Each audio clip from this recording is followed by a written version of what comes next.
নমস্কাৰ আমাৰ ইউটিউব চেনেললৈ আপোনালোকক স্বাগতম জনাইছোঁ। আজি আমাৰ বিষয়বস্তুটো হৈছে অসমৰ ইতিহাস। অসমীয়া ইতিহাসৰ বিষয়ে আপোনালোকক কিছু কথা ক'বলৈ চেষ্টা কৰিম। আহক ভিডিঅ'টো আৰম্ভ কৰোঁ।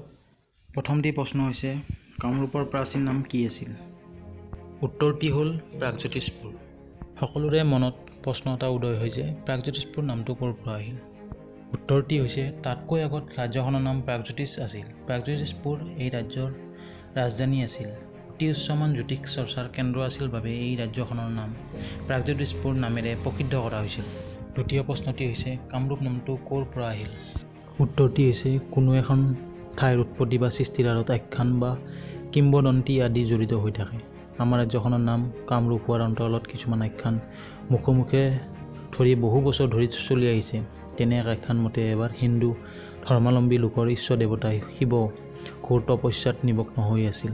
তেতিয়া প্ৰেমৰ দেৱতা কামদেৱৰ নাৰীৰ বেশেৰে আহি মহাদেৱৰ তপস্যা ভংগ কৰিছিল। তাতে মহাদেৱৰ ক্ৰোধান্বিত হৈ কামদেৱক পুৰি ভস্ম কৰি পেলাইছিল।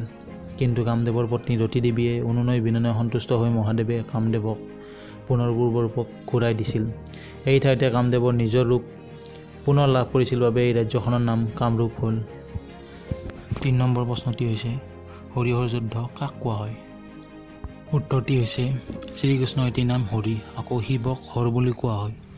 হৰি অৰ্থাৎ কৃষ্ণ আৰু হৰ অৰ্থাৎ শিৱ, এই দুয়োজনৰ মাজত যুদ্ধ হৈছিল বাবে এই যুদ্ধ হৰিহৰ যুদ্ধ বুলি কোৱা হয়। হৰিহৰ যুদ্ধ কিয় আৰু কিহৰ বাবে হৈছিল। উত্তৰটি হৈছে এটি আখ্যান মতে বান ৰজাৰ জীয়েক উষা পৰমা সুন্দৰী আছিল। উষাক শ্ৰীকৃষ্ণৰ নাতি অনুৰুদ্ধই গন্ধৰ্ব বিবাহ কৰাইছিল। এই কাৰ্যত বান ৰজা ক্ষুণ্ণ হৈ অনুৰুদ্ধৰ বিৰুদ্ধে যুদ্ধ ঘোষণা কৰে। এই যুদ্ধত শ্ৰীকৃষ্ণ অনুৰুদ্ধ হৈ আৰু ভগৱান শিৱই বান ৰজাৰ হৈ যুদ্ধত অৱতীৰ্ণ হয়। সেয়েহে এই যুদ্ধক হৰিহৰ যুদ্ধ বোলা হয়। ৪ নম্বৰ প্ৰশ্নটি হৈছে কামৰূপৰ প্ৰথম ৰজা কোন আছিল। ই হৈছে প্ৰাগজ্যোতিষ অৰ্থাৎ কামৰূপ ৰাজ্যৰ প্ৰথম ৰজা আছিল মহিৰঞ্জ দানৱ। তেওঁ দানৱ বংশৰ প্ৰতিষ্ঠাতা। তেওঁৰ ৰাজধানীৰ নাম আছিল মহিৰাংশ আছিল। মহিৰঞ্জৰ পাছত ক্ৰমে শতকাসুৰ, সম্ৰাসুৰ, ৰত্নাসুৰ আৰু শতকাসুৰ প্ৰাচীন অসমৰ ৰজা আছিল। নৰকাসুৰ দানৱ বংশৰ শেষ ৰজা শতকাসুৰক হত্যা কৰি কামৰূপৰ ৰাজপথত উঠে আৰু ভৌম বংশৰ প্ৰতিষ্ঠা কৰে। নৰকাসুৰে কামৰূপৰ ৰাজ সিংহাসন দখলৰ পাছৰ পৰাই এই প্ৰান্তত আৰ্য সংস্কৃতিৰ প্ৰভাৱ পৰে বুলি ইতিহাসবাদীসকলে বিশ্বাস কৰে। ৫ নম্বৰ প্ৰশ্নটি হৈছে হিউৱেনচাং কোন দেশৰ লোক আছিল আৰু তেওঁ কামৰূপৰ বিষয়ে কি কৈছিল।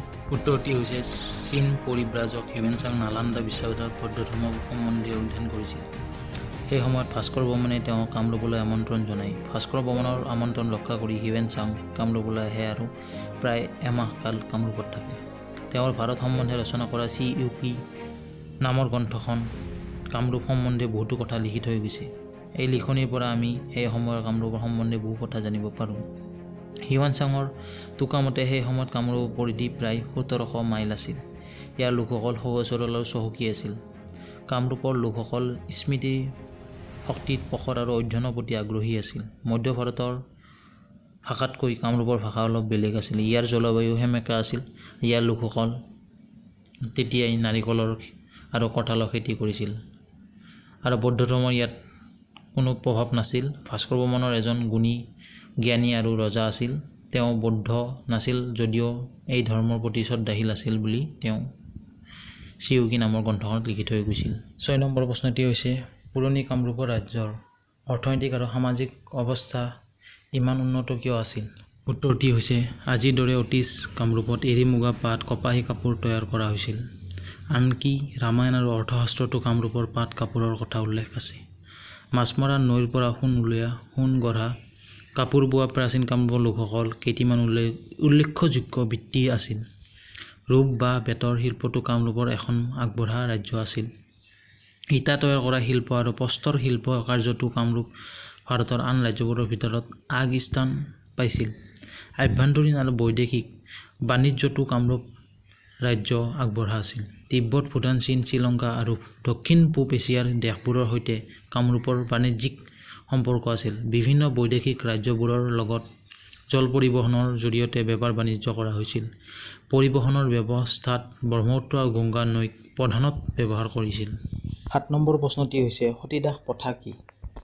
উত্তৰটি হৈছে স্বামীৰ মৃত্যুত পত্নীয়ে স্বইচ্ছাই চিতাত উঠি মৃত্যুবৰণ কৰা প্ৰথাই হৈছে সতীদাহ প্ৰথা। 8 নম্বৰ প্ৰশ্নটি হৈছে ব্ৰহ্মপুত্ৰৰ আন এটি নাম কি?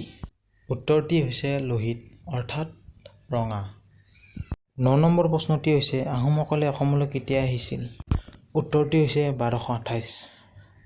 10 নম্বৰ প্ৰশ্নটি হৈছে তেজপুৰক অতীতত কি নামেৰে জনাজাত আছিল? উত্তৰটি হৈছে তেজপুৰকে অতীতত শোণিতপুৰ বোলা হৈছিল।